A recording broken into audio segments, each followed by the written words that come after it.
The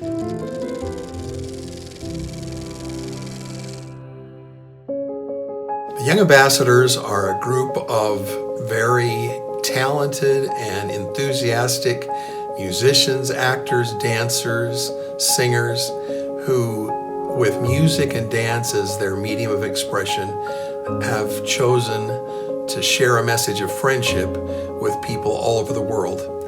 Since their beginnings in Osaka, Japan in 1970, they've been to 68 different countries, and I've personally been able to join them in those journeys in 45 different countries. My name is Randy Booth, and for the last 44 years, I've been at Brigham Young University as the director of the BYU Young Ambassadors and a member of the School of Music faculty in the Music Dance Theater area. And today, August 1st, 2020, is the day that I retire. My first interaction with the Young Ambassadors began in their maiden voyage year of 1970. I was a member of the BYU Sounds of Freedom, playing the piano for that group, and Sounds of Freedom and the Young Ambassadors combined together to perform representing the United States at Expo 70 in Osaka, Japan. After a couple of years and finishing my education, I came back to graduate school at BYU and was invited to direct, as part of my graduate assignment, one of the performing groups, the Sounds of Freedom, that I had been a part of when I was a student. And that transitioned into the Young Ambassadors, and beginning in 1977 in the fall, I became the full-time director of Young Ambassadors, and I've been there ever since. Through these 44 years at BYU, I've learned a lot. And probably the most important thing that I've learned is that each and every person matters. It doesn't matter who we're talking about and in what realm of endeavor, everybody matters. And kindness and respect heals and unites people in the work that you're doing. I just am so committed and happy to have learned that important lesson, that everybody matters. Another important thing that I learned that's been very important in my career, I learned on the streets of Calcutta, India, as we were privileged to meet Mother Teresa and go with her to her children's orphanage and to her house for the destitute and dying. This woman was the embodiment of service, of love, extending love with no strings attached to those who are in need. That became a major component of my entire time at BYU. All of our students, no matter where we traveled, whether we were in Thailand, in Vietnam, in South Africa, in Morocco, in Europe, Scandinavia, Asia, China, everywhere we have taken opportunity to serve. We have visited during the days everybody who would not be able to come to our performance in the major concert hall at night. We've been in hospitals, in orphanages, in rest homes.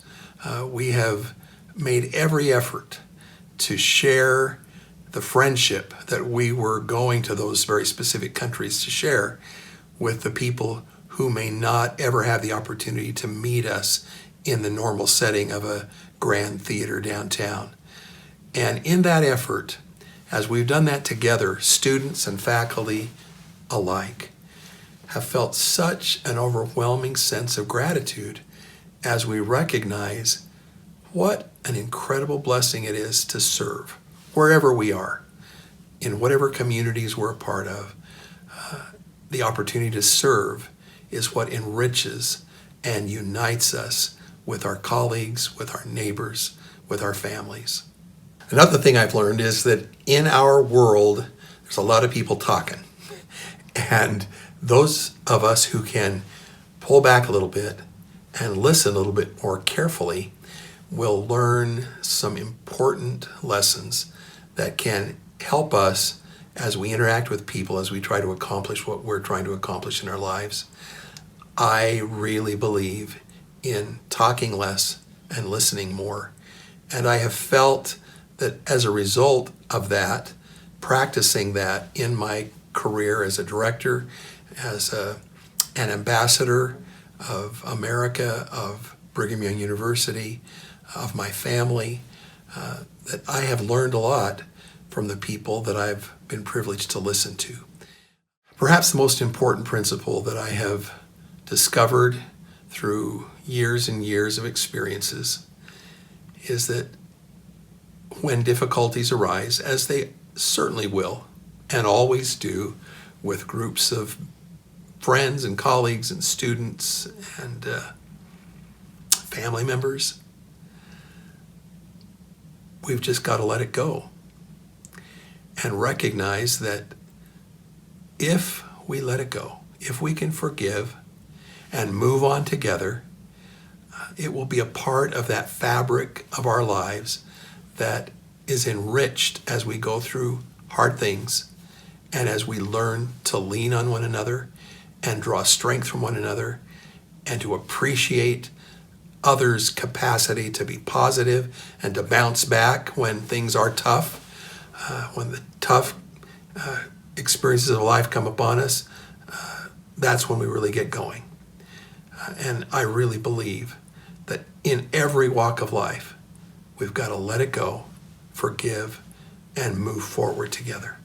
And for me, I guess that takes us right back to where we started. Forgiveness and kindness are inextricably connected. The people along the way are so important. And the way to demonstrate their importance is kindness and forgiveness. Looking back, I can't even imagine having had a more adventurous, more exciting ride than I've enjoyed over the last 44 years. I'm so grateful to my students, my colleagues, to my wonderfully supportive family, for the friends in our communities, friends that live in far off places who have become such an important part of the tapestry of my life.